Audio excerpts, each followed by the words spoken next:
أعوذ بالله من الشيطان الرجيم. بسم الله الرحمن الرحيم. يا أيها المزمل قم الليل إلا قليلا نصفه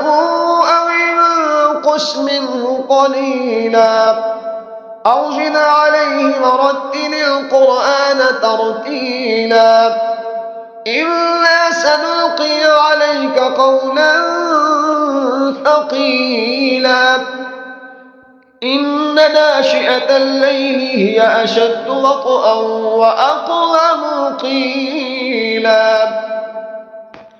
إن لك في النهار سبحا طويلا واذكر اسم ربك وتبتل إليه تبتيلا رب المشرق والمغرب لا إله إلا هو فاتخذه وكيلا واصبر على ما يقولون واهجرهم هجرا جميلا وذرني والمكذبين أولي النعمة ومهلهم قليلا إن لدينا أنكالا وجحيما وطعاما ذا غصة وعذابا أليما يوم ترجف الأرض والجبال وكانت الجبال كثيبا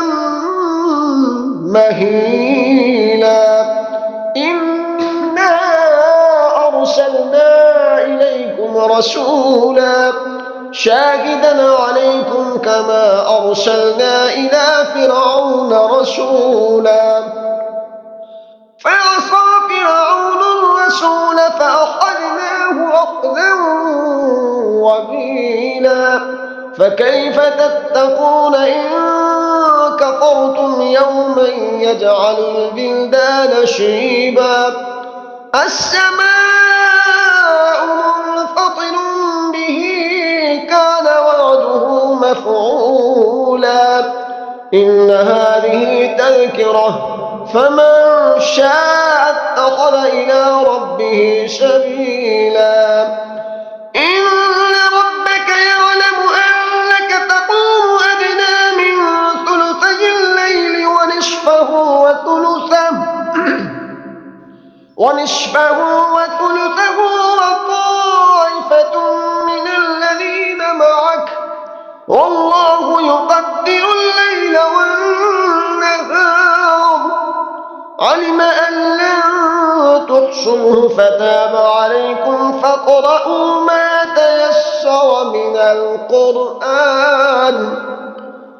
علم أن سيكون منكم مرضى وآخرون يضربون في الأرض يبتغون من فضل الله وآخرون يقاتلون في سبيل الله